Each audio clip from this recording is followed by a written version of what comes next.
இப்பொழுதும் கூட ஆண்டவருடைய வார்த்தைகளை கேட்பதற்கு முன்னால கர்த்தர் கொடுத்த வார்த்தைகளை நீங்கள் இன்னும் அதிகமாய் கேட்கணும்னா நீங்கள் யூடியூப் சேனலில் ஜாய்ஸ் ஜே ஜான்கிற அந்த யூடியூப் சேனலில் இன்னும் அதிகமாய் ஆண்டவருடைய வார்த்தைகளை கேட்டு சப்ஸ்கிரைப் பண்ணலாம், மற்றவர்களுக்கும் ஷேர் பண்ணலாம். கர்த்தர் நல்லவர். ஆமென். அல்லேலூயா.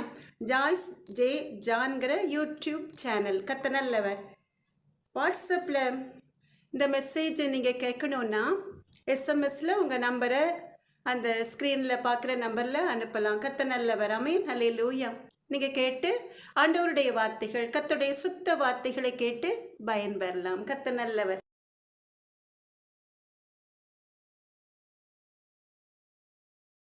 எனக்கு அன்பான தேவ ஜனமே, சந்தோஷமா இருக்கீங்களா?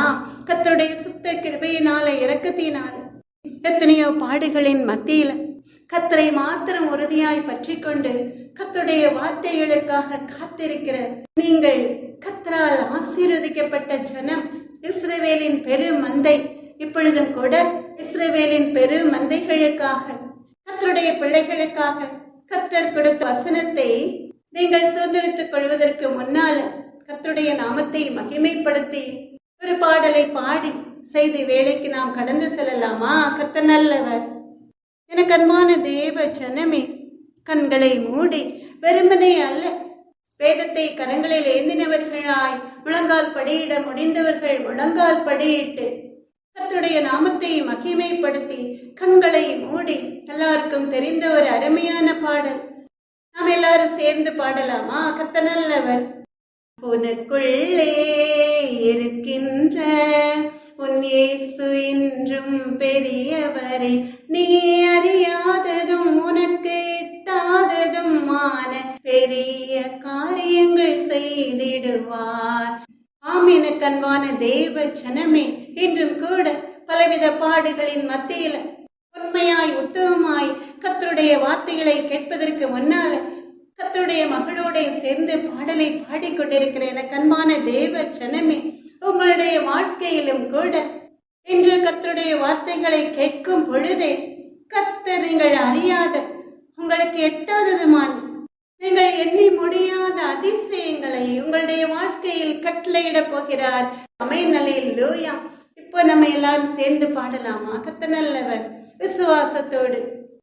உனக்குள்ளே இருக்கின்ற உன் இயேசு இன்றும் பெரியவரே, நீ அறியாததும் உனக்கு எட்டாததும் பெரிய காரியங்கள் செய்திடுவார்.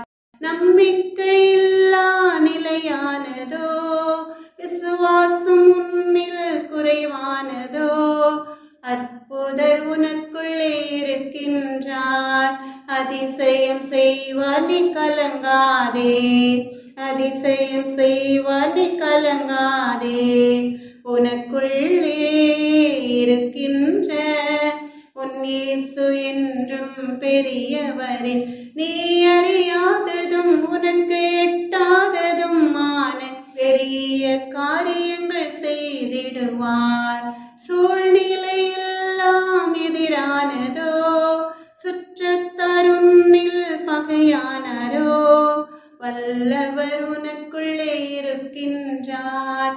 வலக்கரம் தாங்குவார், கலங்காதே. வலக்கரம் தாங்குவார், கலங்காதே. சூழ்நிலைகள் எல்லாம் உங்களுக்கு எதிரானதாய் இருக்கலாம், உங்கள் உறவினர்கள் உங்களை பகைக்க எழும்பி இருக்கலாம். ஆனாலும் கூட உங்களுக்குள்ளே தங்கி வாசம் பண்ணுகிற வல்லவராகிய இயேசு கிறிஸ்து உங்களுடைய வாழ்க்கையில ஒரு பெரிய அற்புதத்தை செய்ய காத்திருக்கிறார். எல்லாரும் கர்த்தரை தேடி நாடி ஓடி வந்து கர்த்தருடைய நாமத்தை மகிமைப்படுத்தி பாடலை பாடலாமா? கர்த்தர் நல்லவர். சூழ்நிலை எல்லாம் எதிரானதோ, சுற்றத்தார் உன்னில் பகையானாரோ, வல்லவர் உனக்குள்ளே இருக்கின்றார். வலக்கரம் தாங்குவார், கலங்காதே. வலக்கரம் தாங்குவார், கலங்காதே.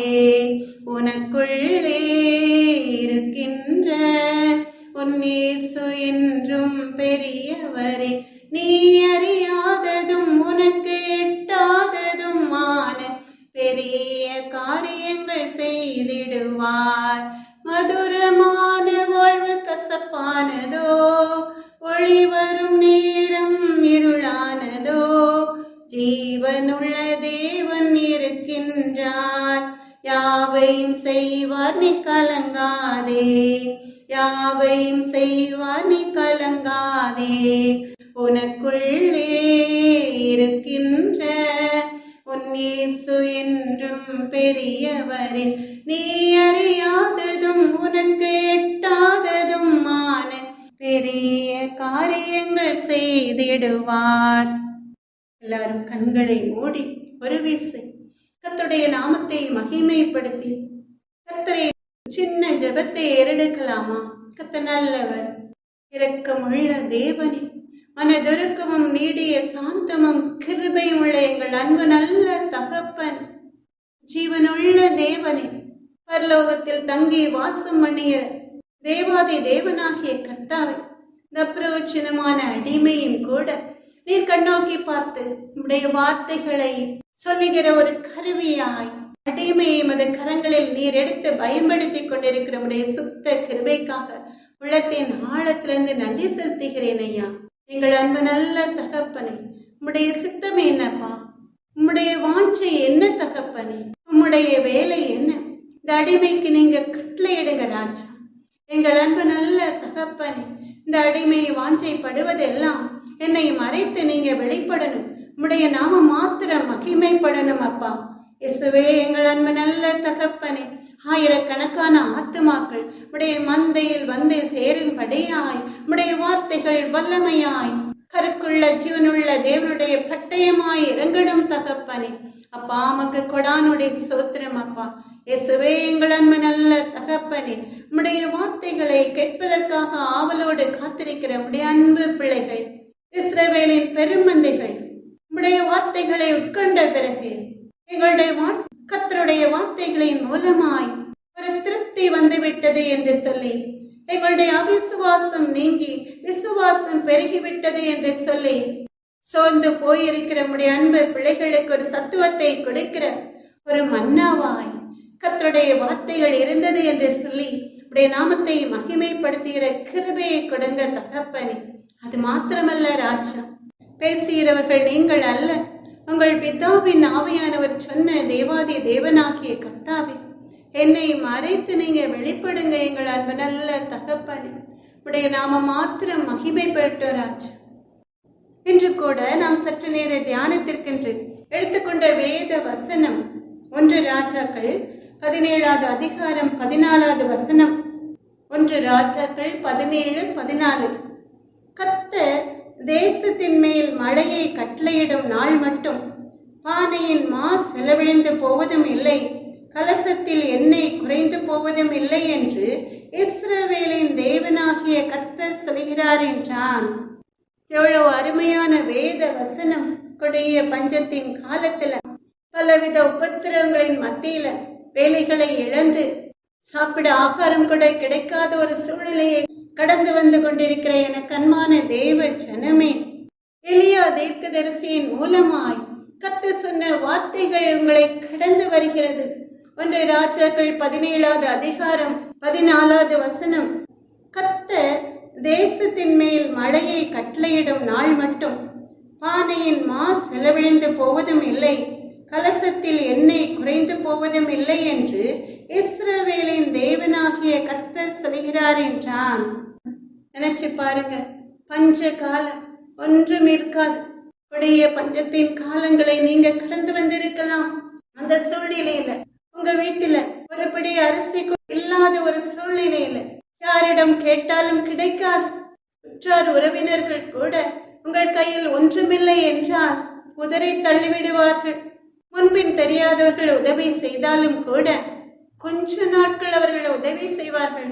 ஆனாலும் கூட என்ன செய்வது என்று தெரியாத ஒரு சூழ்நிலையில இந்த பஞ்சம் பட்டினியை கடந்து வராத கர்த்தருடைய பிள்ளைகள், நல்ல சுகபோகமாய் ஜீவித்த பிள்ளைகள், கணவருடைய சம்பாத்தியத்திலே அல்லது பிள்ளைகளுடைய சம்பாத்தியத்திலே அருமையாய் வாழ்ந்த கர்த்தருடைய பிள்ளைகள் இந்த கொடிய பஞ்ச காலத்தை கடந்து வருகிற நேரத்தில் என்ன செய்வது என்றே அவர்களுக்கு அவளுக்கு தெரியாது.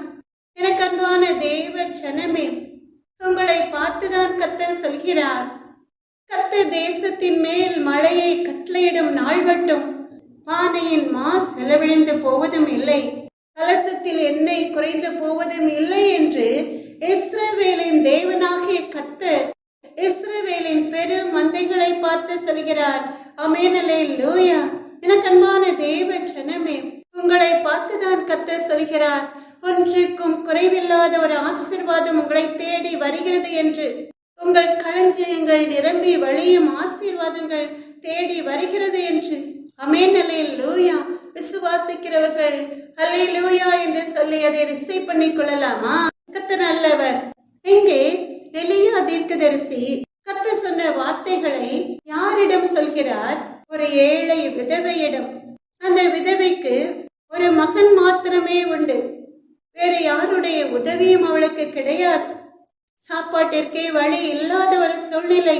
அதுவும் அவளிடம் இருந்த ஒரு பிடி மாவை கொண்டு ஒரு அடையை செய்து அதை சாப்பிட்டு மறித்து விடலாம் என்ற ஒரு சூழ்நிலை. அந்த நேரத்தில் தான் அந்த விதவை தாயாரிடம் எலியா தீர்க்கதரிசியை கர்த்தர் அனுப்புகிறார். அவளை போஷிக்கும்படியாய். தேசம் முழுவதும் பஞ்சம், கொடிய பஞ்சம். ராஜாக்கள் கூட மிருகங்களுக்காக புல்லை தேடுகிற ஒரு சூழ்நிலை. பெற்ற பிள்ளைகளை சமைத்து சாப்பிடும் அளவுக்கு ஒரு பஞ்சம். ஆற்றில் கூட தண்ணீர் வற்றின ஒரு சூழ்நிலை. அப்படிப்பட்ட சூழ்நிலையில்தான் இந்த விதவையை போஷிப்பதற்காக கர்த்தர் எலியாவை அனுப்புகிறார். இதற்காக ஒரு அற்புதத்தை கர்த்தர் செய்வதற்காக. அதனாலதான் 1 ராஜாக்கள் 17வது அதிகாரம் 16வது வசனத்துல நாம் பார்க்கிறோம், கர்த்தர் எலியாவை கொண்டு சொன்ன வார்த்தையின் படியே பானையின் மா செலவிழந்து போவதும் இல்லை, கலசத்தின் எண்ணெய் குறைந்து போகவும் இல்லை என்று. மறுபடியுமா நாம் விசுவாசத்தோடு வாசிக்கலாமா? கர்த்தர் எலியாவை கொண்டு சொன்ன வார்த்தையின் படியே பானையிலே மா செலவிழந்து போகவும் இல்லை, கலசத்தின் எண்ணெய் குறைந்து போகவும் இல்லை. எனக்கு அன்பான தேவ ஜனமே, எலியா தீர்க்கதரிசி அந்த தாயாரை தேடி வருகிற வேளையில அவள் என்ன செய்து கொண்டிருந்தாள்? அவள் வைத்திருந்த பானையில ஒரு பிடி மாவு மாத்திரமே இருந்தது. அந்த மாவை பிசைவதற்காக கொஞ்சம் எண்ணெய் மாத்திரமே இருந்தது. அதனால் அவள் என்ன நினைத்தாள்? வேற யாரிடம் இருந்து அவளுக்கு உதவி கிடைக்காத ஒரு சூழ்நிலையில, எதிர்காலமே ஒரு சூன்யமாய் தோன்றின ஒரு சூழ்நிலையில அவ அந்த கொஞ்சம் மாவை கொண்டு ஒரு அடையை செய்து அவளும் அவளுடைய ஒரே மகனும் சாப்பிட்டு மரித்து போய்விடலாம் என்று நினைத்திருந்தாள். அந்த வேளையில் தான் எலியா தீர்க்கதரிசி அங்கே வருகிறார். அவர் வந்து அவளிடம் சொல்கிறார், நீ போ, பயப்படாதே, நீ சொன்னபடியே ஒரு அடையை ஆயத்தப்படுத்து, ஆனா அதுல முதல்ல ஒரு சின்ன அடையை பண்ணி அதை எனக்கு கொண்டு வா என்று சொல்கிறார். பிறகு உன் குமாரனுக்கு பண்ணலாம், பிறகு உனக்கு பண்ணலாம் என்று சொல்லி இதே இடத்துல மற்றவர்களாய் இருந்தால், கர்த்தருடைய அன்பு பிள்ளைகளாய் இல்லாம வேறு மனிதர்களாய் இருந்தால் என்ன சொல்லியிருப்பார்கள்? என்கிட்ட இருக்கதே கொஞ்சமாவதுதான், அதுலயும் ஒரு அடையை பண்ணி எனக்கு கொண்டு வா என்று இந்த தீர்க்கதரிசி சொல்கிறாரே, கொஞ்சம் கூட இரக்கம் இல்லாம. இந்த அடை எனக்கும் என் மகனுக்கும் மாத்திரம் தானே இருந்தது, இதையும் அவருக்கு கொடுத்து விட்டால் நான் என்ன செய்ய முடியும் என்று பல மனிதர்கள் நினைக்கலாம். ஏன்னா அவர்களுக்கு ஆண்டவருடைய அற்புதங்கள் தெரியாது. தீர்க்கதரிசிகளை கொண்டு கர்த்தர் செய்கிற அற்புதங்களை அவர்கள் அறியாதிருக்கலாம்.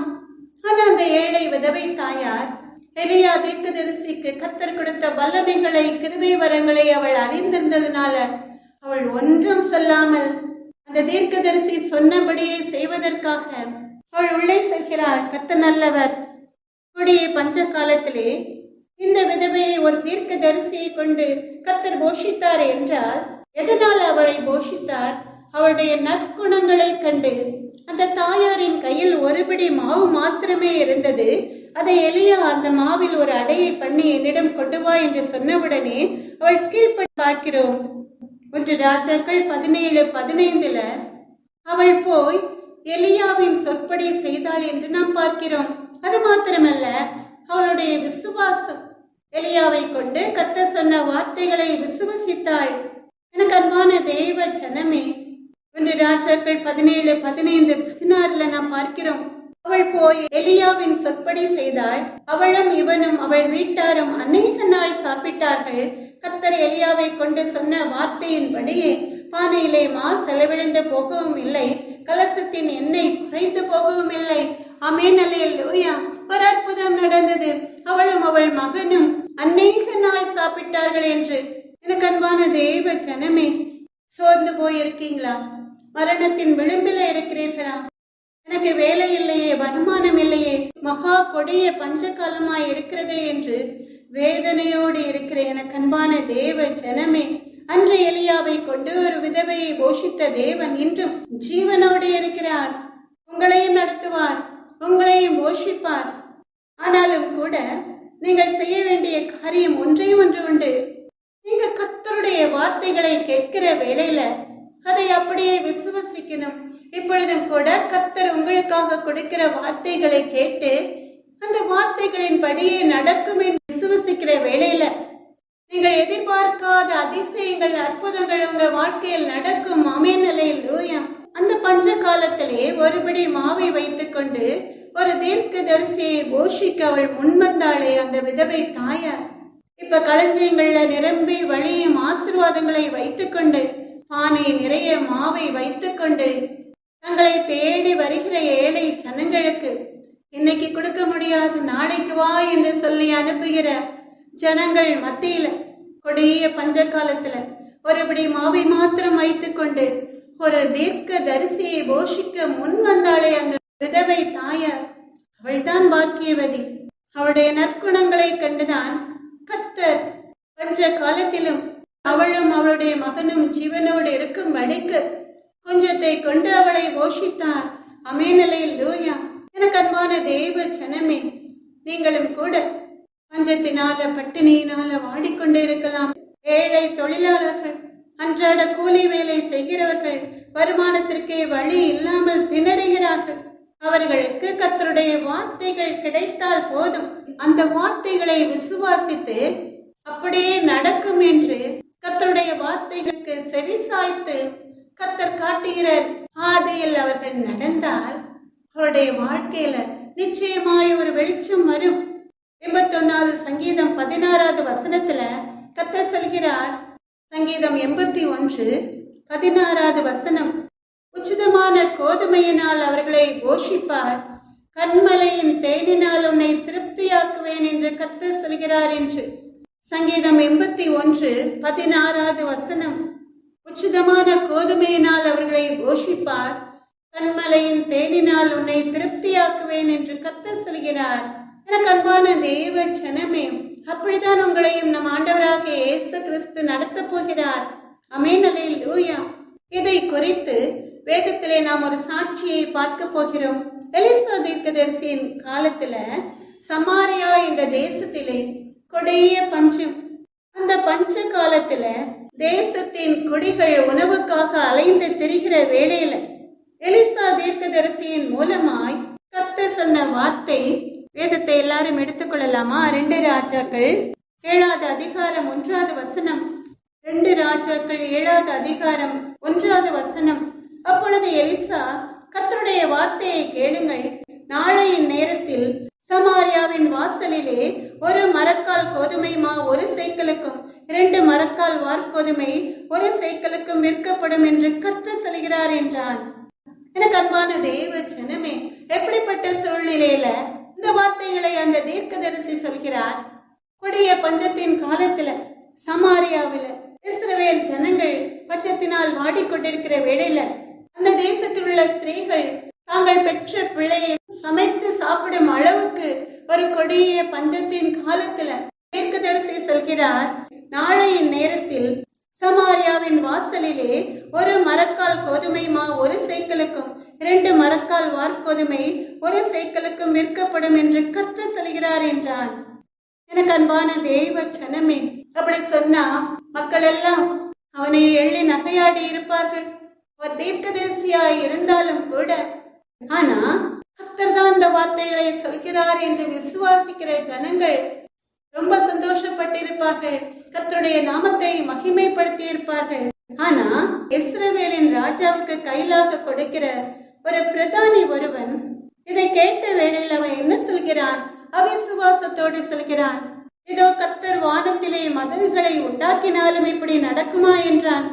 கர்த்தர் அங்கே மதகுகளை உண்டாக்கினாலும் கூட இப்படிப்பட்ட காரியங்கள் நடக்குமா என்று தீர்க்கதரிசியை பார்த்த அந்த பிரதானி சொல்கிறான்.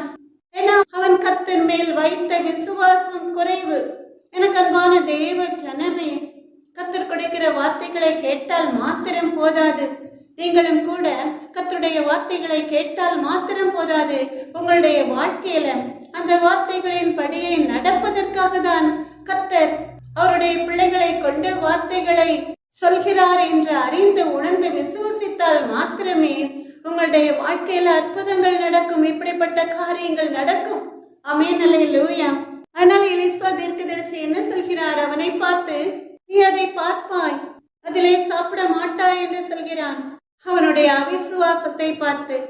எனக்கு அன்பான தேவ ஜனமே, 81 சங்கீதம் 16வது வசனத்துல நாம் பார்த்தோம், கர்த்தர் உச்சிதமான கோதுமையினால் அவர்களை போஷிப்பார் என்று.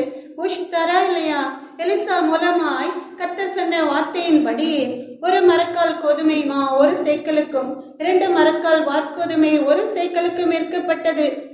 2 ராஜாக்கள் 7வது அதிகாரம் 16வது வசனத்துல நாம் பார்க்கிறோம், கர்த்தருடைய வார்த்தையின்படியே 1 மரக்கால் கோதுமை மா 1 சேக்கலுக்கும் 2 மரக்கால் வார்கோதுமை 1 சேக்கலுக்கும் என்று சொல்லி நாம் பார்க்கிறோம். கர்த்தருடைய வார்த்தையின் படியே ஜனங்கள் அதிசயத்தக்க விதமாய் ஒரு யுத்தம் இல்லாமல் ஒரு ஜெயத்தை தந்து கர்த்தர் இஸ்ரவேலில் ஜனங்கள் சாப்பிட்டு திருப்தி அடையும்படியாய் வார்கோதுமையும் கோதுமை மாவும் ரொம்ப சீப்பான ரேட்ல விற்கப்பட்டது என்று சொல்லி பார்க்கிறோம். கர்த்தர் சொன்னதுதான். எனக்கு அன்பான தேவ ஜனமே, நீங்க விசுவாசித்தால் போதும். இந்த செய்தியின் மூலமாய் கர்த்தர் கொடுக்கிற வார்த்தைகளை நீங்க விசுவசித்தால் போதும். பாருங்க, சீரியருடைய இராணுவத்திற்கு ரதங்களின் இறைச்சலையும் குதிரைகளின் இறைச்சலையும் பெரிய இராணுவத்தின் இறைச்சலையும் கேட்க பண்ணி இஸ்ரவேல் ஜனங்களுக்கு விரோதமாய் எழும்பி நின்று யுத்தத்திற்கு ஆயத்தமாயிருந்த அந்த சீரியரை ஒரு யுத்தம் இல்லாமல் ஓட வைத்து இஸ்ரவேல் ஜனங்களை காப்பாற்றின தேவன், போஷித்த தேவன் உங்களை போஷிக்க மாட்டாரா? போஷிப்பார். எனக்கு அன்பான தேவ ஜனமே, உங்களில் பலர் அந்த தாயாரை போல சாப்பிட வழி இல்லையே, வருமானம் இல்லாமல் எதையாவது சாப்பிட்டு மரித்து போகலாம், இனி வேறு வழி இல்லை என்ற முடிவுக்கு வந்திருக்கலாம். ஒரு விசை கர்த்தரை தேடுங்கள், கர்த்தரை நம்புங்கள், அவருடைய ஜீவனுள்ள வார்த்தைகளை விசுவாசியுங்கள், விசுவாசத்தோடு கூப்பிடுங்கள். கூப்பிடுகிற எளியவனையும் உதவியற்ற சிறுமையானவனையும் அவர் விடுவிப்பார். ஆமென், அல்லேலூயா. ஒரு அருமையான ஃபாதர் ரெக்மான்ஸ் அவர்களுடைய பாடல். கர்த்தர் நல்லவர், நம்ம எல்லாரும் சேர்ந்து பாடலாமா? வற்றாத நீரூற்றை போல் இருப்பாய், வளமிக்க தோட்டத்தை போல் இருப்பாய், கர்த்தரை நம்பி வாழ்ந்திருப்பாய், காலமெல்லாம் நீ செழித்திருப்பாய். நீ வற்றாத நீரூற்றை போல் இருப்பாய், வளமிக்க தோட்டத்தை போல் இருப்பாய், வாய்க்கால்கள் ஓரம் நடப்பட்ட மரமாய் எப்போதும் கனி கொடுப்பாய், தப்பாமல் கனி கொடுப்பாய். நீ வற்றாத நீரூற்றை போல் இருப்பாய், வளமிக்க தோட்டத்தை போல் இருப்பாய். ஓடும் நதி நீ பாயும் இடத்தில் உயிரெல்லாம் பிழைத்திடுமே, சுகமாக வாழ்ந்திடுமே. நீ வற்றாத நீரூற்றை போல் இருப்பாய், வளமிக்க தோட்டத்தை போல் இருப்பாய்.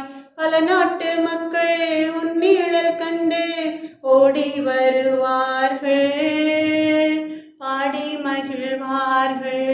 நீ வற்றாத நீரூற்றை போல் இருப்பாய், வளமிக்க தோட்டத்தை போல் இருப்பாய். பஞ்ச காலத்தில் உன் ஆத்துமாவை திருப்தியாக்கிடுவார், தினமும் நடத்திடுவார். நீ வற்றாத நீரூற்றை போல் இருப்பாய், வளமிக்க தோட்டத்தை போல் இருப்பாய். கோடை காலத்தில் வறட்சி காலத்தில் அச்சமின்றி இருப்பாய் நீ, ஆறுதலாயிருப்பாய் நீ. நீ வற்றாத நீரூற்றை போல் இருப்பாய், வளமிக்க தோட்டத்தை போல் இருப்பாய். கூப்பிடுகிற எளியவனையும் உதவியற்ற சிறுமையானவனையும் கர்த்தர் விடுவிக்கிறதுனால கோடை காலத்திலும் பஞ்ச காலத்திலும் கூட ஒரு வறட்சி உங்களுடைய வாழ்க்கையில் கிடையாது. அல்லேலூயா. எனக்கன்பான தேவ ஜனமே, இரண்டாவதாய் நாம் பார்த்தோம் 81வது சங்கீதம் 16வது வசனம், கண்மலையின் தேனினால் உன்னை திருப்தியாக்குவேன் என்று. இந்த செய்தியின் மூலமாய் அநேக சாட்சிகளை நீங்க பார்க்கலாம். அருமையான ஒரு சாட்சி ஒன்று ஞாபகத்திற்கு வருகிறது. கர்த்தர் நல்லவர். விசுவானி ஊழியத்தை நடத்தின விக்டர் பி. லாரன்ஸ் ஐயா அவர்கள் அந்த ஊழியத்தின் ஆரம்ப நாட்களிலே கர்த்தருடைய சமூகத்தில் காத்திருந்து கர்த்தருடைய கட்டளையின்படியே மலை பகுதியில் உள்ள மலை மேலே ஏறி செல்ல வேண்டிய ஒரு இடத்திற்கு, பொல்லாத ஆதிவாசிகள் நிறைந்த அந்த இடத்திற்கு கர்த்தருடைய வேலையை செய்வதற்காக அவர் சென்ற வேளையில அவர் கையில் கொண்டு போனது ஒரு சிறிய ஒரே ஒரு பைதான், வேற ஒன்றும் கிடையாது. கொண்டு போயிருக்கலாம். அவரும் அவர் நண்பருமாய் அந்த ஊழியத்தை செய்வதற்காக அந்த மலை பகுதியில் ஏறி சென்று அந்த பொல்லாத ஜனங்கள் மத்தியில ஊழியத்தை செய்ய செல்கிற வேளையில உணவிற்காக அவர்கள் தவித்தார்கள். அந்த சூழ்நிலையில அவருடைய நண்பர் மாத்திரம் பசியா இருந்ததினால இவரிடம் சொன்னார், சாப்பிட வேண்டுமே என்று சொல்லி, பசிக்கிறது என்று சொல்லி, உடனே 2 பேருமாய் சேர்ந்து முழங்கால் படியிட்டு கர்த்தரை நோக்கி கூப்பிட்டார்கள். Victor B. லாரன்ஸ் ஐயா அவர்களுடைய ஆலோசனையின்படி கண்களை மூடி சூடா காப்பி குடிக்கணும் போல இருக்கிறது என்று அவருடைய நண்பர் வேளையில இவர்கள் இருவரும் கண்களை மூடி கர்த்தரை நோக்கி ஜெபித்தார்கள். உடனே என்ன நடந்ததாம்? எங்க இருந்தோ தெரியவில்லை, வானத்திலிருந்து சூடான பன்கள் அப்படியே தொப்பு தொப்புன்னு விழுந்ததாம். அது மாத்திரமல்ல, அவர்கள் வறட்சியை போக்கும்படியாய், அவர்கள் தாகத்தை தீர்க்கும்படியாய் அவர்கள் நிமிர்ந்து பார்த்த வேளையில எப்படி நம் ஆண்டவராக இயேசு கிறிஸ்து கண்மலையின் தேனினால் உன்னை திருப்தியாக்குவேன் என்று வாக்கு கொடுத்தாரோ, அதுபோல அவருடைய அன்பு பிள்ளைகள் திருப்தி அடையும்படியாய் அவர்கள் அண்ணாந்து பார்க்கிற வேளையில தேன் கூட்டிலிருந்து தேன் ஒழுகி கொண்டிருந்ததாம். எவ்வளவு ஆச்சரியமான காரியம்! எவ்வளவு சந்தோஷப்பட்டிருப்பார்கள். பட்டினியினால் வாடிக்கொண்டு மலை மேல் ஏறிக்கொண்டிருக்கிற வேளையில அவர்களை போஷிக்கும்படியாய் கர்த்தர் வானத்தின் பலகணிகளை திறந்து சூடான பன்களும் கண்மலையின் தேனையும் கொடுத்து போஷித்தார் என்றால் அது சாதாரண காரியம் அல்ல. மனிதரால் செய்ய முடியாத ஒரு அதிசயமான காரியம். அந்த காரியத்தை கர்த்தர் விசுவானி ஊழியத்தை நடத்தி கொண்டிருந்த விக்டர் பி. லாரன்ஸ் ஐயா அவர்களுக்கு செய்தார். அல்லேலூயா. என அவர் வாக்கு கொடுத்திருக்கிறார், கண்மலையின் தேனினால் உன்னை திருப்தியாக்குவேன் சொல்லி. அவர்கள் இருவருமாய் கர்த்தரை மாத்திரம் நம்பி விசுவாசித்து கர்த்தருடைய நாம மகிமைக்காக அவருடைய வேலையை செய்வதற்காக கிளம்பினதுனால ஒரு தகப்பனாயிருந்து கர்த்தர் அவர்களை போஷித்து நடத்தினார். அல்லேலூயா. எனக்கு அன்பான தேவ ஜனமே, இது உண்மையாய் நடந்த காரியம். பழைய ஏற்பாட்டின் காலத்துலதான் திருப்தியான ஆகாரத்தை கர்த்தர் தருவாரா என்று நீங்க நினைக்கலாம். இப்ப கர்த்தருக்குள் நித்திரை அடைந்திருந்தாலும் கூட ஜீவனுள்ள தேவன் இன்றும் கூட அற்புதங்களை செய்ய வல்லவராயிருக்கிறார். அல்லேலூயா. எனக்கு அன்பான தேவ ஜனமே, வேதத்துல அநேக தீர்க்கதரிசிகளை நாம் பார்க்கிறோம். பஞ்ச காலத்துல தீர்க்கதரிசிகளை கர்த்தர் எப்படி எல்லாம் போஷித்தார் என்று நாம் பார்க்கலாமா? எலியாவை காகங்களை கொண்டு போஷித்தார். 1 ராஜாக்கள் 17வது அதிகாரம் 4வது வசனத்துல கர்த்தர் என்ன சொல்கிறார்? கொடிய பஞ்சத்தின் காலத்துல இந்த ஆற்றின் தண்ணீரை குடிப்பாய், அங்கே உன்னை போஷிக்க காகங்களுக்கு கட்டளையிடுவேன் என்று சொல்கிறார்.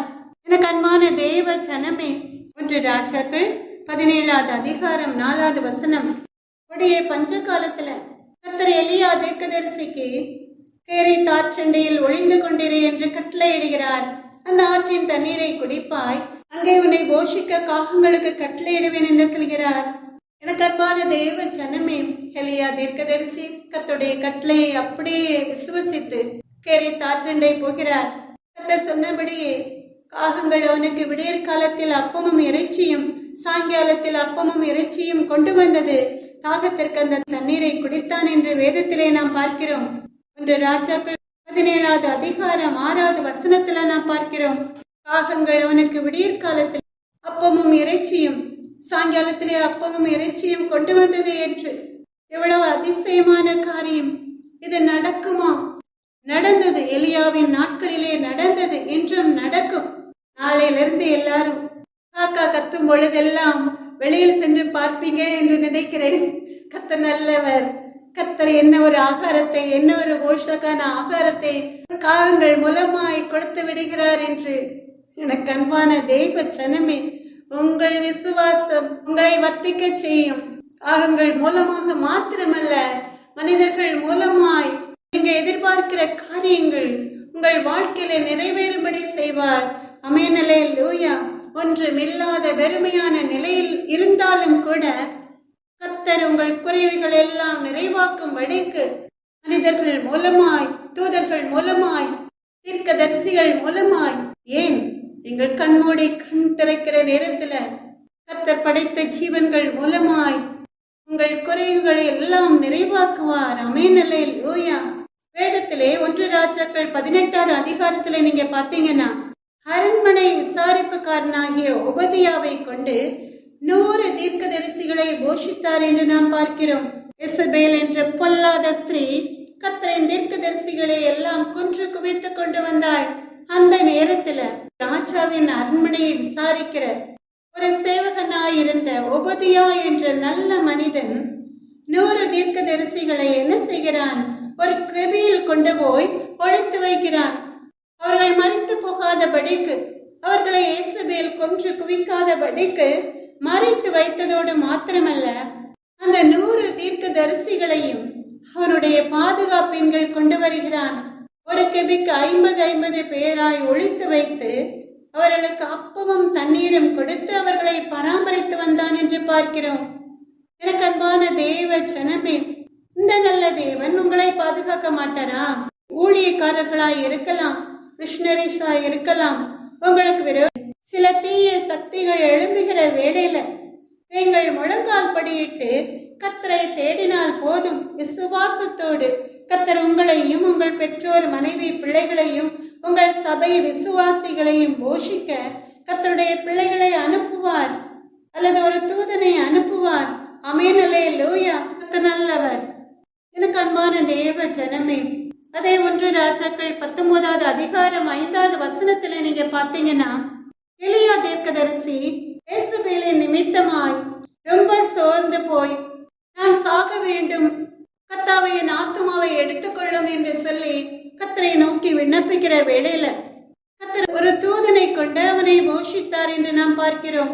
1 ராஜாக்கள் 19வது அதிகாரம் 5, 6, 7, 8 வசனங்களை நீங்க பாத்தீங்கன்னா, இந்த எலியா ஒரு சூறை செடியின் கீழ் படுத்து உறங்கிக் கொண்டிருக்கிறான். அந்த வேளையில கர்த்தருடைய தூதன் வந்து அவனை தட்டி எழுப்பி, எழுந்திரு, போஜனம் பண்ணு என்று சொல்கிறான். அப்பா, கர்த்தரால் ஆகாத காரியம் ஒன்றுமே இல்லை, மனுஷரால் கூடாதவைகள் தேவனால் கூடும். ஆமென், அல்லேலூயா.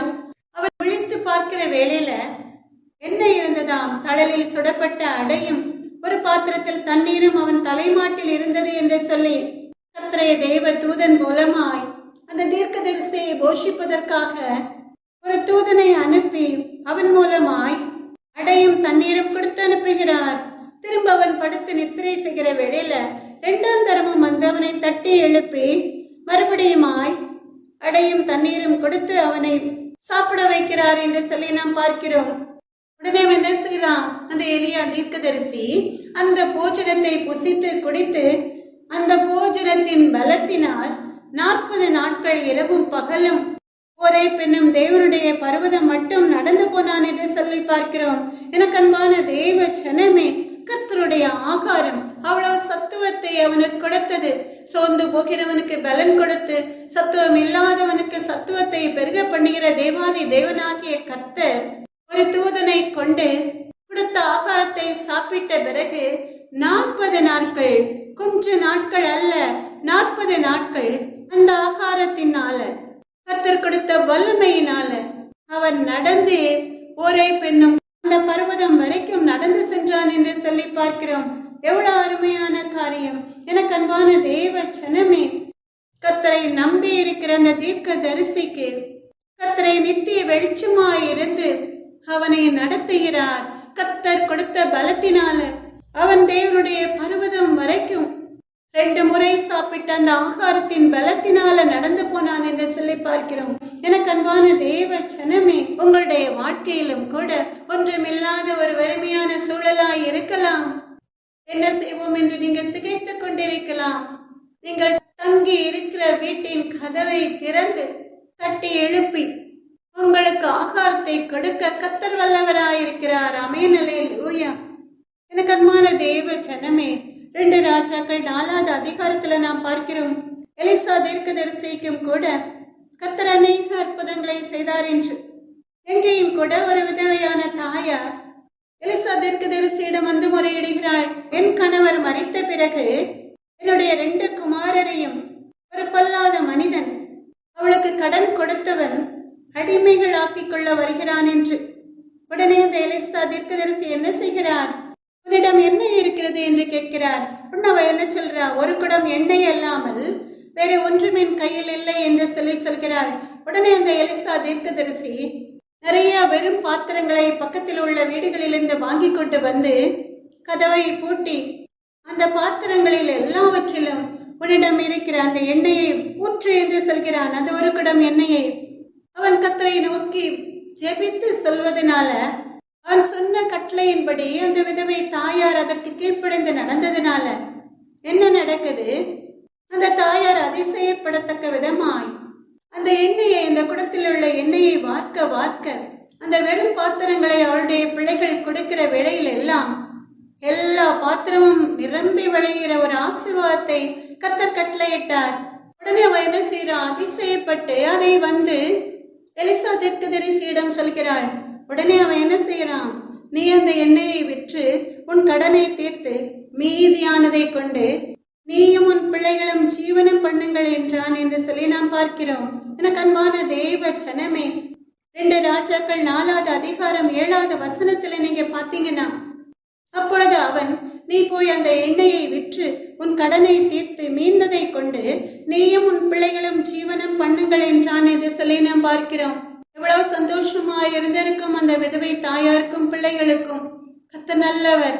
அவள் ஜீவனத்திற்கு ஒன்றுமில்லாத ஒரு சூழ்நிலையில அவள் ஜீவனத்திற்கு வேண்டிய ஆகாரங்களை கர்த்தர் கொடுத்ததோடு மாத்திரமல்ல, அவளுடைய கடன்களை அடைக்கும்படியாய் ஒரு அற்புதத்தை கட்டளையிட்டார்.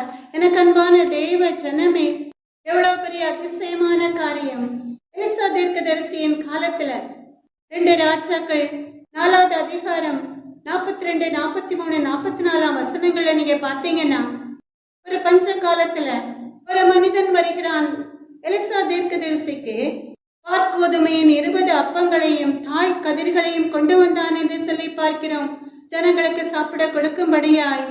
உடனே அவனுடைய பணிவிடைக்காரன் அந்த 20 அப்பங்களையும் தாழ் கதிர்களையும் கொடுக்கிறான், 100 பேருக்கு அதை பங்கிடும்படியாய். உடனே அந்த பணிவிடைக்காரன் சொல்கிறான், 100 பேருக்கு எப்படி இதை வைத்து சாப்பாடு கொடுப்பது என்று. எலிசா தீர்க்கதரிசி ஜெபித்து கர்த்தர் மேல் வைத்த விசுவாசத்தோடு அந்த வேலைக்காரனை பார்த்தவன் சொல்கிறான், அதை ஜனங்களுக்கு சாப்பிட கொடு என்று. சாப்பிட்ட பிற்பாடு இன்னும் மீதி உண்டாயிருக்கும் என்று கர்த்தர் சொல்கிறார் என்று.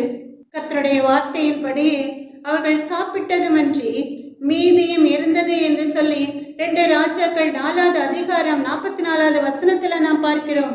கர்த்தர் சொன்னது என்ன? 100 பேருக்கு முன்னால அந்த 20 அப்பங்களையும் தாழ் கதிர்களையும் கொண்டு போய் வை, அவர்கள் சாப்பிட்ட பிறகு மீதி உண்டாயிருக்கும் என்று கர்த்தர் சொன்னதின் நிமித்தமாய் அந்த எலிசா தீர்க்கதரிசி கர்த்தருடைய வார்த்தைகளின் மேல் நம்பிக்கை வைத்து அவனுடைய வேலைக்காரனுக்கு அப்படியே கட்டளையிட்டதுனால கர்த்தருடைய வார்த்தையின்படியே அவர்கள் சாப்பிட்டதும் அன்றி மீதியும் இருந்தது என்று சொல்லி நாம் பார்க்கிறோம். ஆமென், அல்லேலூயா.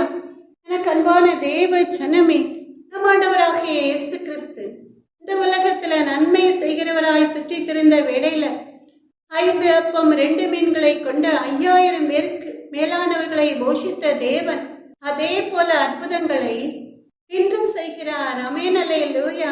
கர்த்தருடைய பிள்ளைகளை கொண்டு எனக்கு அன்பான தேவ ஜனமே, இப்ப நீங்க நினைக்கலாம், தீர்க்கதரிசிகளை தான் கர்த்தர் அப்படி போஷிப்பார், நான் பாவியான மனுஷன், என்னை போஷிப்பாரா?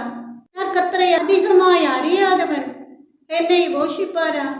என் குடும்பத்தை நடத்துவாரா என்று எனக்கு அன்பான தேவ ஜனமே, நீங்கள் கர்த்தரை அறியாதவர்களாய் இருந்தாலும் பாவிகளாய் இருந்தாலும் நீங்கள் கர்த்தர் மேல் நம்பிக்கை வைத்து கர்த்தரை நோக்கி கூப்பிடுகிற வேளையில, தம்மை நோக்கி கூப்பிடுகிற யாவருக்கும், உண்மையாய் தம்மை நோக்கி கூப்பிடுகிற யாவருக்கும் கர்த்தர் சமீபமாயிருக்கிறார். நம் தேவாதி தேவனாகிய கர்த்தர் உங்களுக்கு வானத்தின் பலகணிகளை திறந்து போஷிப்பார். இஸ்ரவேல் ஜனங்கள் வனாந்திர பாதையில நடந்து வருகிற வேளையில அவர்களுக்கு சாப்பிட ஆகாரம் இல்லாமல் இருந்தது. அவர்கள் எல்லாரும் மோசையிடம் வந்து முறையிடுகிறார்கள். அப்படி முறையிட்ட வேளையில மோசே கர்த்தரை நோக்கி கூப்பிடுகிற வேளையில வானத்தில் இருந்து கர்த்தர் அவர்களுக்கு மன்னாவை அனுப்பி போஷித்தார்.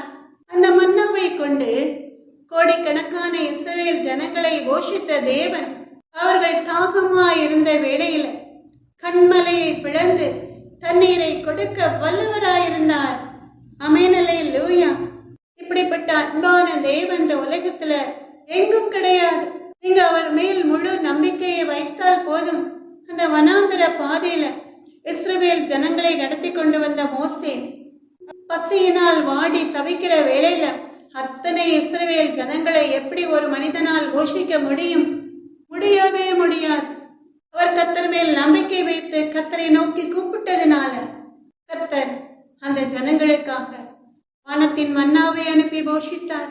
கண்மலையை பிளக்க சொல்லி அதிலிருந்து தண்ணீரை வரவழைக்க செய்து இஸ்ரவேல் ஜனங்கள் குடிக்கும்படி செய்தார். நீங்க அவர் மேல் உங்கள் முழு நம்பிக்கையை வைத்தால் போதும். எனக்கு அன்பான தேவ ஜனமே, ஆனா ஒரு கல்யாண வீட்டுல திராட்சரசம் தீர்ந்து போனது. உடனே என்ன நடந்தது?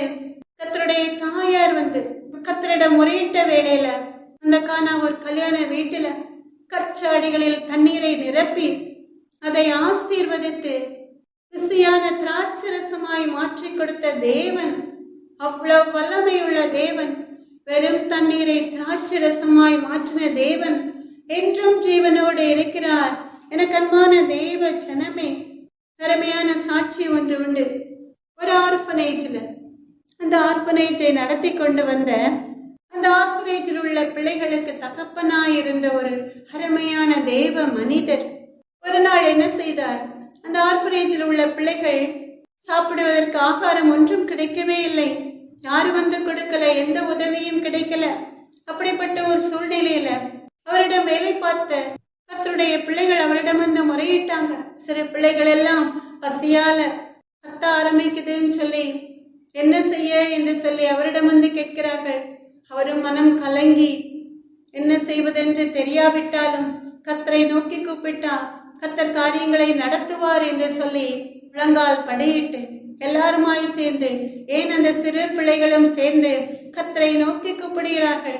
சாப்பிட ஆகாரம் இல்லையே என்று சொல்லி வேதனையோடு கூப்பிடுகிறார்கள். அந்த ஆர்ஃபனேஜில் உள்ள சிறு பிள்ளைகள் பட்டினியினால் மடிந்து போவார்களே என்று அப்படி கூப்பிடுகிற வேளையில ஒரு அருமையான காரியம் நடந்தது. என்ன நடந்தது? இந்த ஆர்ஃபனேஜை விட்டு கொஞ்சம் தூரம் உள்ள இடத்துல நிறைய உணவுப் பொருட்களை ஏற்றிக்கொண்டு ஒரு லாரி ஒன்று அந்த பக்கம் வந்தது. ஒரு இடத்திற்கு உணவுப் பொருட்களை கொண்டு செல்வதற்காக அப்படி வருகிற வேளையில அந்த லாரியில நிறைய பன்களும் பாலும் இன்னும் பல தின்பண்டங்களும் கூட அந்த லாரியில் அந்த வாகனத்தில் இருந்தது. அந்த வாகனத்தை ஓட்டி கொண்டு வந்த டிரைவர் ஆர்ஃபனேஜுக்கு கொஞ்சம் முன்னால வருகிற வேளையில திடீரென்று அந்த டயர் பஞ்சர் ஆகிவிட்டது. அந்த பஞ்சரை பார்த்து டயர் சரி பண்ண பிறகுதான் அந்த வாகனத்தை குறிப்பிட்ட இடத்திற்கு ஓட்டி கொண்டு போக முடியும். அதனால அவர் என்ன செய்கிறார்? போன் பண்ணுகிறார் அந்த பஞ்சர் பார்ப்பதற்காக. யாருமே வரவில்லை. ரொம்ப மணி நேரம் வெயிட் பண்ணி பார்க்கிறார். அந்த வாகனத்தை ரிப்பேர் பார்க்கிற ஆள் வந்து சேரவில்லை. நேரம் போய்கொண்டே இருக்கிறது. உடனே அவர் என்ன நினைக்கிறார்? இன்னும் கொஞ்ச நேரம் ஆனால் மொத்த பொருட்களும் கெட்டு போய்விடும், பாலும் கூட கெட்டு போய்விடும், வீணாய் போய்விடுமே என்று சொல்லி யாருக்காக கொடுத்து விடலாம். காரணத்தை சொன்னால் மன்னிப்பார்கள் என்று சொல்லி அவர் கால்நடையாய் நடந்து கொஞ்ச தூரம் வருகிற வேளையில் அவர் பார்க்கிறார் ஒரு ஆர்ஃபனேஜுடைய பெயரை. அதுதான் ஆர்ஃபனேஜை நடத்தி கொண்டிருக்கிறார் தேவனுடைய தாசனும் அந்த பிள்ளைகளும் முழங்கால் படியிட்டு கர்த்தரை நோக்கி ஆகாரத்திற்காக ஜெபம் பண்ணி கொண்டிருக்கிறார்களோ அந்த ஆர்ஃபனேஜ். அந்த ஆர்ஃபனேஜின் கதவை வந்து தட்டுகிறார். உடனே அந்த கதவை திறக்கிற வேளையில அவர் உள்ளே ஓடி வந்து அந்த தேவ மனிதரிடம் வந்து சொல்கிறார், சொல்கிறார், இப்படி காரியங்கள் நடந்துவிட்டது. இந்த வாகனத்தை ரிப்பேர் பார்த்து குறிப்பிட்ட இடத்திற்கு அந்த பொருட்களை சப்ளை பண்ணுவதற்கு முன்னால் ஆளெல்லாம் வீணாய் போய்விடும். அதனால நீங்க கொஞ்சம் தயவு செய்து இந்த பொருட்களை நீங்க வாங்கி கொண்டு சிறு பிள்ளைகளுக்கு நீங்க கொடுக்க முடியுமா என்று கேட்கிறார்கள். எவ்வளவு அருமையான காரியம்! அவர்கள் யாரை நோக்கி கூப்பிட்டார்கள்? கர்த்தரை நோக்கி கூப்பிட்டார்கள். மனிதரை நோக்கி கூப்பிடல. மனிதரை நோக்கி கூப்பிட்டா ஒரு பிரயோஜனமும் இருக்காது. சில நேரம் உதவி செய்வார்கள், சில நேரம் உதவி மனிதர்களிடமிருந்து கிடைக்காது. அதனாலதான் மனுஷரை நம்புவதை பார்க்கிலும் கர்த்தர் பேரில் பற்றுதலாய் இருப்பதே நலம் என்ற வேத வசனத்தின்படி அவர்கள் கர்த்தரை நோக்கி கூப்பிட்டதுனால கூப்பிடுகிற எளியவனையும் உதவியற்ற சிறுமையானவனையும் அவர் விடுவிப்பார் சொன்ன தேவாதி தேவனாகிய கர்த்தர் தானே வந்து அவர்கள் திருப்தியாய் சாப்பிட்டு மகிழ்ந்து களிக்கூறும்படியாய் ஆகாரங்களை கொண்டு வருகிற வாகனத்தை ஆர்ஃபரேஜ் பக்கமே நிறுத்தி யாருடைய தயவும் இல்லாமல் அவர்களே கொண்டு வந்து அந்த சிறு பிள்ளைகளுக்கு பெரியவர்களுக்கு கூட திருப்தியாய் சாப்பிடும் அளவுக்கு ஆகாரத்தை கொடுக்க செய்தார். ஆமென், அல்லேலூயா. எவ்வளவு அருமையான சாட்சி! கர்த்தர் நல்லவர். இந்த சாட்சி ஒரு செய்தியில கர்த்தருடைய பிள்ளை கொடுத்த ஒரு சாட்சி. இப்படிப்பட்ட அற்புதங்கள் அநேகம் உண்டு. கர்த்தர் செய்த நன்மைகள் ஏராளம் உண்டு. எனக்கு அன்பான தேவ ஜனமே, அநேக சாட்சிகளை நீங்க கேட்டதுனால உங்க இருதயம் அப்படியே கர்த்தருக்குள் விசுவாசத்துல அப்படியே வேரூன்றி இருக்கும் அல்லவா? ரொம்ப மகிழ்ச்சியா இருக்கிறது. கர்த்தர் நல்லவர். இப்படி பல விதங்கள்ல கர்த்தர் ஏழை எளிய ஜனங்களை திக்கற்றவர்களை நடத்தி கொண்டு வருகிறார். நடத்தி கொண்டு வந்தார், நடத்தி கொண்டு வருகிறார். இனிமேலும் அப்படியே நடத்துவார். கர்த்தர் நல்லவர். சங்கீதம் 37 சங்கீதம் 25 வசனத்துல, சங்கீதம் 37 25 வசனத்துல நாம் பார்க்கிறோம். தாவீது ராஜா சொல்கிறார், நான் இளைஞனாயிருந்தேன், முதிர் வயது உள்ளவனுமானேன். ஆனாலும் நீதிமான் கைவிடப்பட்டதையும் அவன் சந்ததி அப்பத்துக்கு இருந்து தெரிகிறதையும் நான் காணவில்லை என்று.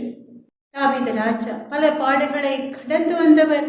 அவர் இளைஞனாயிருந்த வேளையிலும் அவர் வயது முதிர்ந்த காலங்களிலும் கூட அவருடைய கண்களால் நீதிமான்கள் கர்த்தருக்கு நடுங்கிற பயத்தோடு வேதத்தின்படி நடந்த நீதியுள்ள ஜனங்கள் கர்த்தரால் கைவிடப்பட்டதை அவர் பார்க்கவில்லை என்று அவருடைய சந்ததி, அந்த நீதிமான்களுடைய சந்ததியும் கூட ஒரு நாளும் அப்பத்திற்காக யாரிடமும் கெஞ்சி நிற்பதில்லை என்று தாவீது ராஜா சொல்கிறார். அப்படிப்பட்ட ஒரு ஆசீர்வாதம் நீதிமான்களுக்கு உண்டு. எனக்கு அன்பான தேவ ஜனமே, ஏன் அது நடந்ததுன்னா அதுக்கு முந்தின வசனத்துல நாம் பார்க்கிறோம். சங்கீதம் 37 24 வசனத்துல கர்த்தர் தமது கையினால் அவனை தாங்குகிறார் என்று. எனக்கு அன்பான தேவ ஜனமே, அப்ப பஞ்ச காலத்துல ஒன்றுமில்லாத வெறுமையான நிலையில, வறட்சியான காலங்கள்ல, திக்கற்ற நிலையில கர்த்தரை தேடுகிறவர்களுக்கு ஒரு நன்மையும் குறைபடாதுங்கிற வேத வசனத்தின்படி நடக்கணும்னா நீங்க நீதிமான்களாய் ஜீவித்தால் போதும். ஏன்னா இந்த நீதிமான்கள் கர்த்தருக்கு நடுங்கிற பயத்தோடு வேதத்தின் கட்டளைகளுக்கு கீழ்ப்படிந்து வேதத்தின் வெளிச்சத்திலே நடக்கிறதுனால, எல்லாருக்கும் பிரியமான பாதையில் நடந்து எல்லாருக்கும் நன்மைகள் செய்து நீதிமானாய் ஜீவித்ததினால அவர்களை கர்த்தர் என்ன செய்கிறாராம்? தமது கையினால் அவனை தாங்குகிறார் என்று சொல்லி நாம் பார்க்கிறோம். கர்த்தருடைய அந்த பரிசுத்தமுள்ள தேவனுடைய கரங்களினால நீதிமான்களையும் அவருடைய சந்ததிகளையும் கர்த்தர் காப்பாற்றுகிறார் என்று சொல்லி பார்க்கிறோம். எனக்கு அன்பான தேவ ஜனமே, இது எப்படி நடக்கும் என்று நீங்க நினைக்கலாம். இப்பொழுதும் கூட இன்னொரு அருமையான சாட்சி ஒன்று உண்டு. நேரம் அதிகமாய் விட்டாலும் கூட ஒரு அருமையான சாட்சி. ஒரு வயதான தாயார் நாங்கள் சிறு பிள்ளைகளாய் இருந்த வேளையில நாங்கள் குடியிருந்த வீட்டிற்கு பின்புறமாய் உள்ள ஒரு வீட்டிற்கு வருவார்கள், அவருடைய உறவினர் வீட்டுக்கு. அப்படி வருகிற வேளையில அந்த வீட்டார் அந்த வயது முதிர்ந்த வயதான தாயார்னா ஒரு பாட்டியம்மா, வெள்ளை கலர் சேலைதான் உடுத்தி இருப்பார்கள். ரொம்ப வயது. அவர்களை அந்த வீட்டார் ரொம்ப கொடுமைப்படுத்துவார்கள். நம்பவே மாட்டீர்கள். குரல்ல கூட இடிக்க வைப்பார்கள். நாங்கள் படியில் இருந்து பார்த்தா அங்க நடக்கிற காரியம் திகைக்க வைத்தது. அவர்கள் என்ன செய்வார்கள் என்றால் ரொம்ப கொடுமைப்படுத்துவார்கள். ஆகாரம் கொஞ்சமாய் தான் அந்த தாயாருக்கு கொடுப்பார்கள். அப்படிப்பட்ட ஒரு சூழ்நிலையில அவர்கள் ஒரு நாள் எங்கள் வீட்டிற்கு கடந்து வந்தார்கள். அந்த வயதான தாயாருடைய வேலை என்னன்னா, அவர்கள் கையில எப்பொழுதும் ஒரு வேத புத்தகம் இருக்கும். அந்த வேதத்தில் உள்ளவைகளை எங்களுக்கு கொஞ்ச நேரம் அருமையாய் சொல்வார்கள். எங்கள் பெற்றோர் வேதத்தின்படி நடத்தி இருந்தாலும் கூட அந்த வயதான தாயார் மகிழட்டுமே என்று சொல்லி அவர்கள் சொல்கிற வார்த்தைகளை அப்படியே ஒன்றுமே தெரியாதவர்கள் போல நாங்கள் கேட்போம். அந்த தாயாரின் கவலைகளை எல்லாம், ஏக்கங்களை எல்லாம், கண்ணீர்களை எல்லாம் என்னுடைய அன்பு தாயாரிடம் ஷேர் பண்ணுவார்கள். அந்த வீட்டில் இருக்கிற நேரங்களில் எங்கள் வீட்டுக்கு வருகிற சூழல்ல என்னுடைய அன்பு தாயார் அந்த வயதான தாயாருக்கு ஆகாரம் கொடுப்பார்கள். சந்தோஷமாய் மனமகிழ்ச்சியோடு நிறைவாய் சாப்பிட்டு செல்வார்கள். அவர்கள் சொன்ன ஒரு காரியம், அந்த தாயாருக்கு ஒரு வருமானமும் கிடையாது. ஆனால் கர்த்தரிடம் ரொம்ப பக்தியாய் கர்த்தர் மேல் முழு நம்பிக்கை வைத்த ஒரு அருமையான தாயார். அவர்கள் என்ன செய்வார்கள் என்றால், அவர்கள் குடியிருந்த வீடு ஒரு சின்ன அறைதான், ஒரு கிச்சன் மாத்திரமே உண்டு.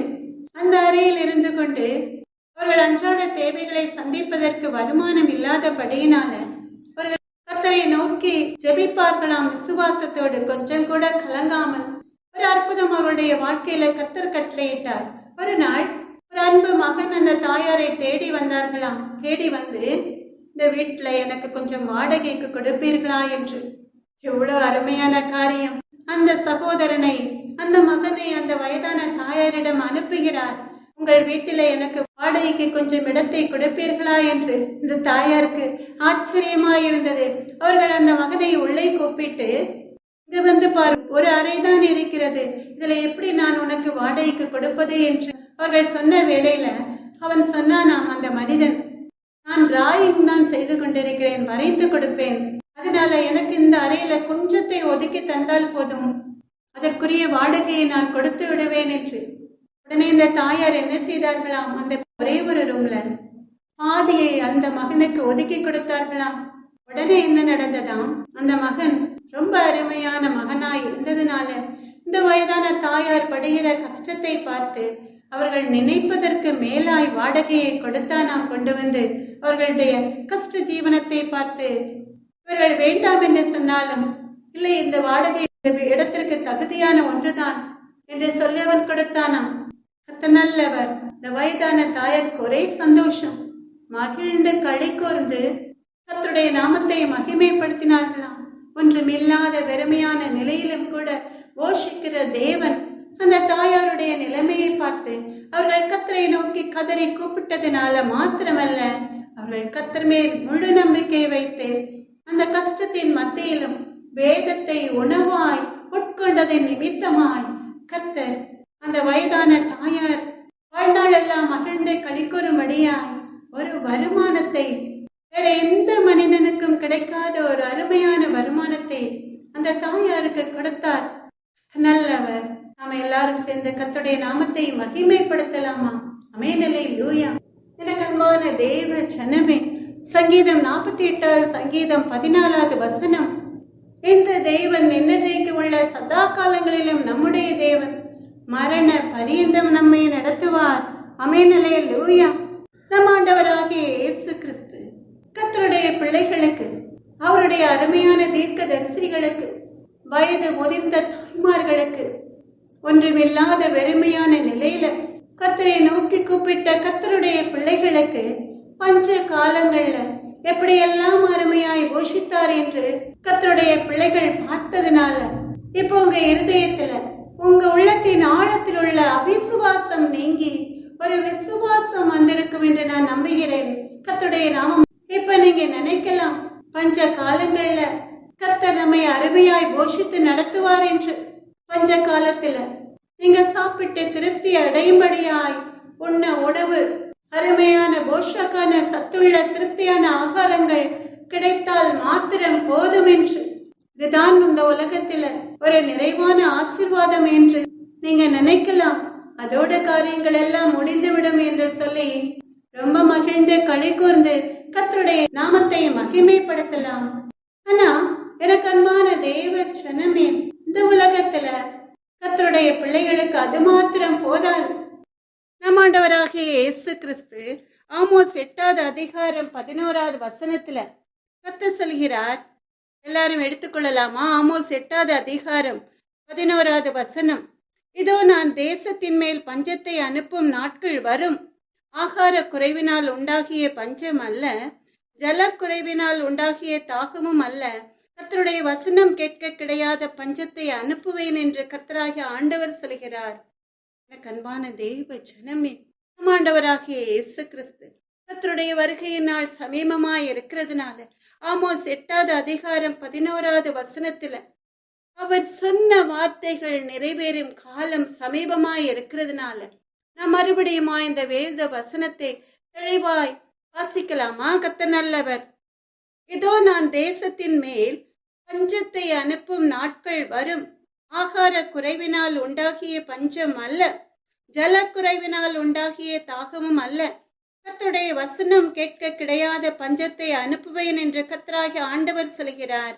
எனக்கு அன்பான தேவ ஜனமே, பஞ்ச காலத்துல தீர்க்கதரிசிகளை, வயதான விதவைகளை, ஒன்றுமில்லாத வெறுமையான நிலையில கர்த்தரை நோக்கி கூப்பிட்ட கர்த்தருடைய பிள்ளைகளை, பாவங்களை கொண்டு, மனிதர்களை கொண்டு, தூதர்களை கொண்டு போஷித்த தேவன் இப்ப என்ன சொல்கிறார்? மறுபடியுமாய் தேசத்தின் மேல் பஞ்சத்தை அனுப்புகிற நாட்கள் வரும் என்று சொல்கிறார். மறுபடியும் ஒரு பஞ்சமா என்று நீங்க திகைக்க வேண்டாம். அது ஆகார குறைவினால் உண்டாகிய பஞ்சம் அல்ல. எப்படி யோசேப்பின் நாட்கள்ல ஜனங்கள், தேசத்தின் குடிகள் எல்லாம் பார்வோனிடமும் யோசேப்பிடமும் வந்து முறையிட்டார்களோ, எங்களுக்கு சாப்பிட ஆகாரம் இல்லையே என்று, அது போன்ற பஞ்சம் அல்ல. அந்த பஞ்சத்தை கூட கர்த்தர் திருப்தியாக்கி விட்டார். ஆமென், அல்லேலூயா. அதனால நம் கர்த்தர் என்ன சொல்கிறார்? அந்த பஞ்சம் உண்ண உணவில்லாத ஒரு பஞ்சம் அல்ல. நீரோடைகள்ல, நீரூற்றுகள்ல தண்ணீர் வற்றி போனதினால ஜனங்கள் குடிக்க தண்ணீர் கிடைக்காமல், எப்படி இஸ்ரவேல் ஜனங்கள் வனாந்தர வழியாய் நடந்து சென்ற வேளையில தண்ணீர் கிடைக்காமல் தாகத்தோடு அலைந்தார்களோ, அந்த தாகத்தினால் உண்டான, அந்த ஜலக்குறைவினால் உண்டான பஞ்சமும் அல்ல. அதைவிட மேலான பஞ்சம், கர்த்தருடைய வசனம் கேட்க கிடையாத பஞ்சத்தை அனுப்புவேன் என்று கர்த்தராகிய ஆண்டவர் சொல்கிறார். நீங்க எல்லாரும் நினைக்கலாம், இந்த உலகத்துல ஆகாரத்தினால் மாத்திரமே நாம் திருப்தி அடைந்து விடுவோமே, பிறகு வசனத்தை நாம் ஏன் கேட்கணும் என்று. எனக்கு அன்பான தேவ ஜனமே, கர்த்தருடைய வசனம் கேட்க கிடையாத பஞ்சம் என்றால் அது கர்த்தருடைய பிள்ளைகளுக்கு தெரியும். இந்த வேத வசனத்தை வாசித்து தியானித்து அதை ஆராய்ந்து உட்கொண்டு திருப்தி அடைகிற இன்பம் எந்த ஒரு ஆகாரத்தினாலும் கொடுக்க முடியாது என்று வேதத்தை அதிகமாய் நேசித்து வாசிக்கிற கர்த்தருடைய பிள்ளைகளுக்கு தெரியும். அப்ப இந்த வசனம் கேட்க கிடையாத ஒரு பஞ்சம் வரும் என்றால், அந்த பஞ்ச காலத்துல நீங்க எங்க போய் எங்க தேடி சென்றாலும் கூட வேதத்தில் உள்ள வசனங்கள் உங்க கைகளுக்கு கிடைக்காத ஒரு சூழ்நிலை உண்டாகும். அதனால்தான் அதே ஆமோஸ் 8வது அதிகாரம் 12வது வசனத்துல கர்த்தர் சொல்கிறார், அப்பொழுது அவர்கள் கர்த்தருடைய வசனத்தை தேட ஒரு சமுத்திரம் தொடங்கி மறு சமுத்திரம் மட்டும், வட திசை தொடங்கி கீழ்த்திசை மட்டும் அலைந்து திரிந்தும் அதை கண்டடையாமற் போவார்கள் என்று. அப்ப என்ன நடக்குமாம்? கர்த்தருடைய வசனம் கிடைக்காத அந்த பஞ்ச நேரத்துல ஜனங்கள் அந்த வசனத்திற்காக தாகத்தோடு ஒரு கடல் தொடங்கி மறுக்கடல் வரைக்கும், அதாவது ஒரு எல்லை தொடங்கி மறு எல்லை வரைக்கும் அலைந்து திரிந்து அந்த வசனத்திற்காக தேடுவார்களாம்.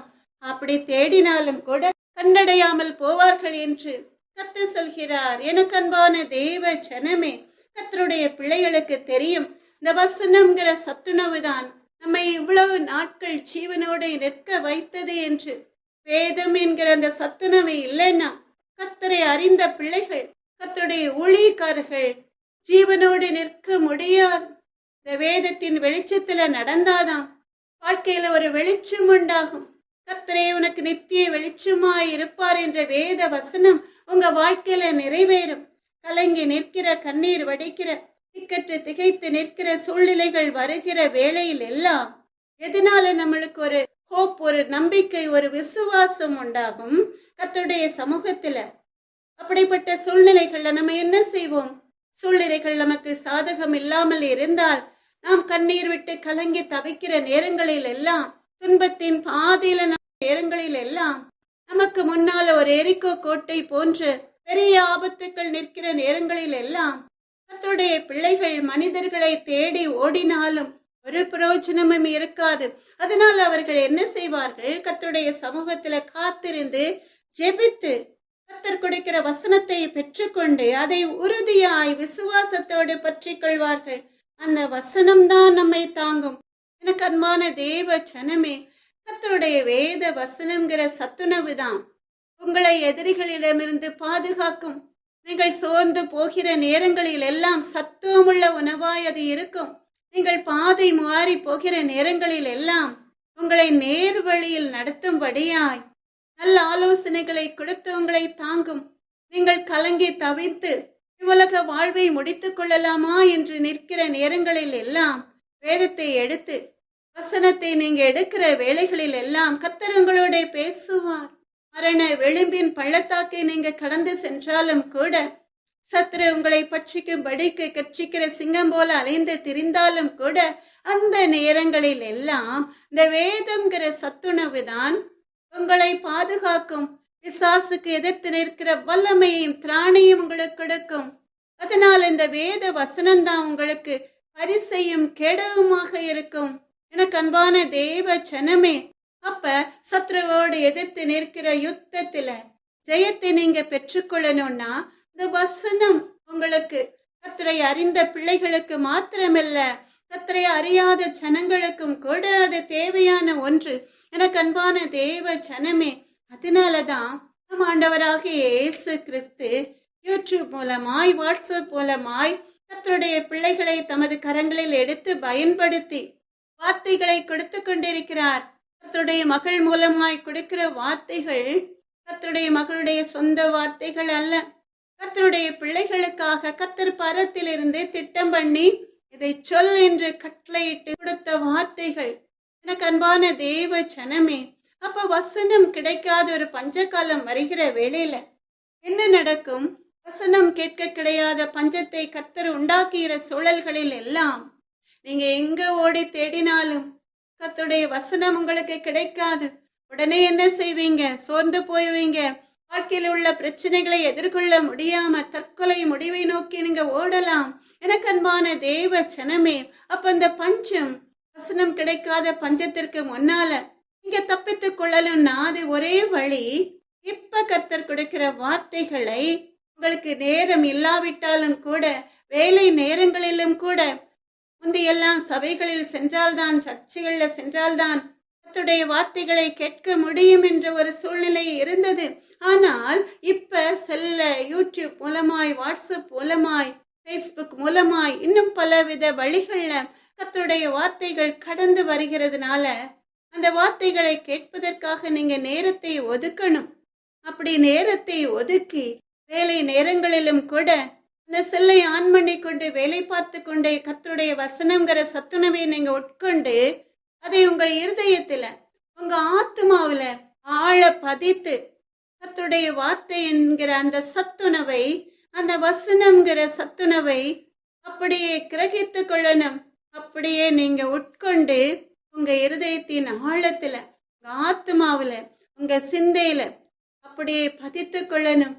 நல்லவர். அப்ப வசனம் கேட்க கிடையாத அந்த பஞ்ச காலத்துல உங்க ஆத்மாவில் உள்ள வசனம்ங்கிற அந்த சத்துணவு உங்களை வழிநடத்தும், உங்களை பாதுகாக்கும், உங்களை கர்த்தர் காட்டுகிற பாதையில் நடத்தும். எனக்கு அன்பான தேவ ஜனமே, கர்த்தர் நல்லவர்.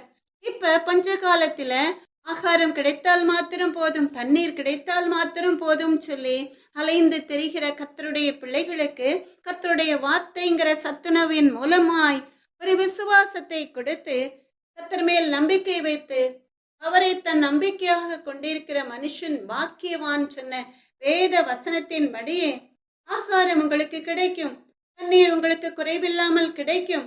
இந்த உலகத்துல மிஞ்சினால் 100 வருடங்களுக்கு மேலாய் நீங்கள் வாழலாம். ஆனால் அது இம்மைக்குரிய ஆசீர்வாதம் மட்டுமே உங்களுக்கு கிடைக்கும்.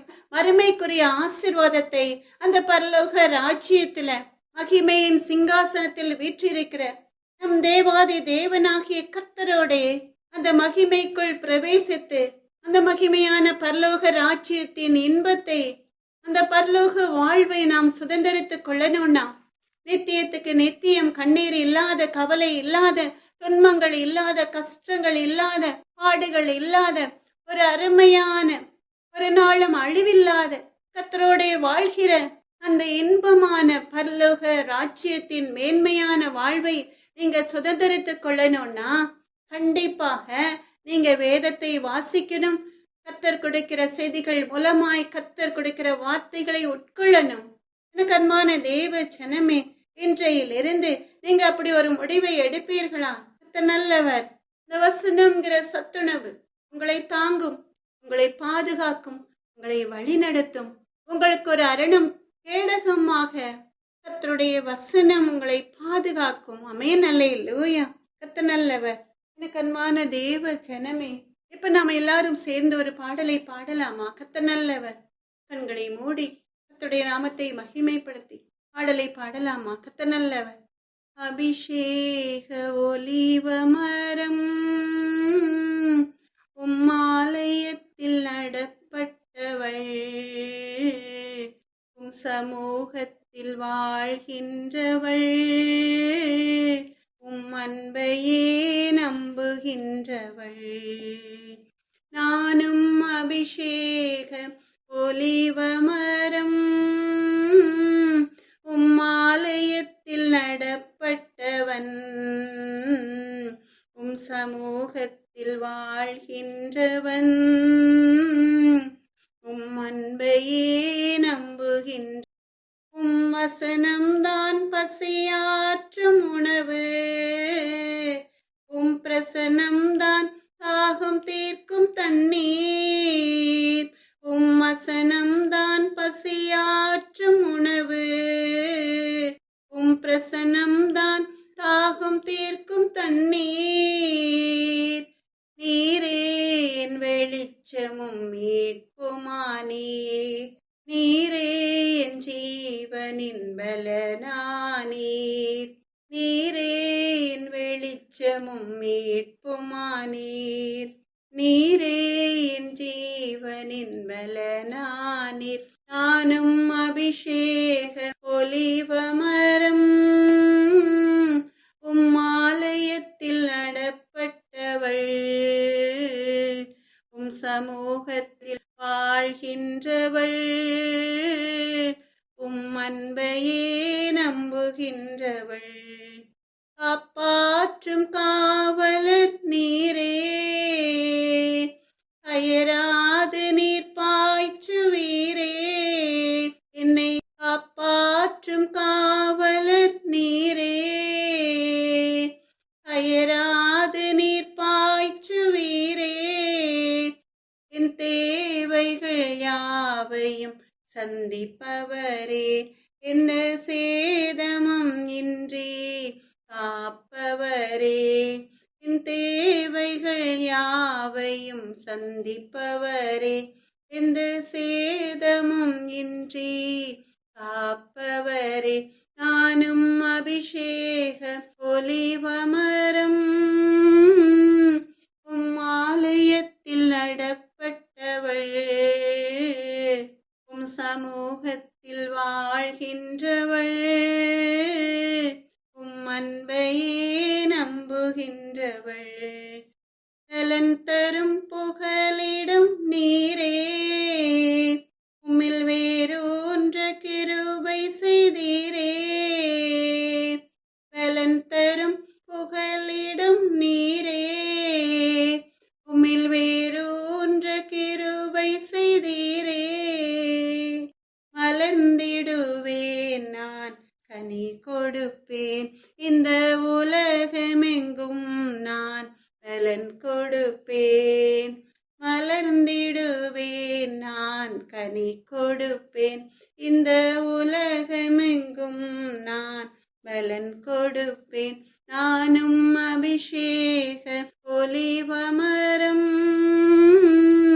உம்மாலயத்தில் நடப்பட்டவள், உம் சமூகத்தில்